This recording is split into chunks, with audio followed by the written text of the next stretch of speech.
Okay, so gamit natin ngayon tong C60E dual webcam from eMeet. And as you can see, ang ganda yung kanyang quality, no? Kita yung details na mukha namin ni Pepper. Yan, kita niyo yung balahibo ni Pepper. Yan, maganda sa webcam na to, meron pa siyang remote. Yan, so dito sa remote, pwede mo siyang i-zoom in and i-zoom out.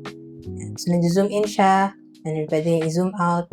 Tapos yung kanyang max na zoom in is up to 11x. And kahit na naka 11x na siya, nakita pa rin yung details. Nakita niyo yung pimple sa mukha ko. Pati yung dumi sa salamin ko, nakikita siya.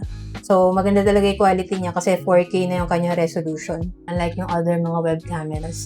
And then, nung chinek out ko to, may kasama siyang tripod, no? Pero meron din siyang version na walang tripod. Wala siyang tripod, no? Pwede mo naman siya i-mount dun sa monitor ng PC or laptop mo. And then, meron rin siyang free na ganito, yung parang privacy cover kung di mo siya gagamitin. So, kung gusto niyo rin po ng ganitong web camera na meron ng dalawang cameras, 4K resolution, may remote siya for zoom in and zoom out. Tapos, nag-autofocus din siya. And so, kung meron ka i-flex na item, yan, pwede mo to gamitin.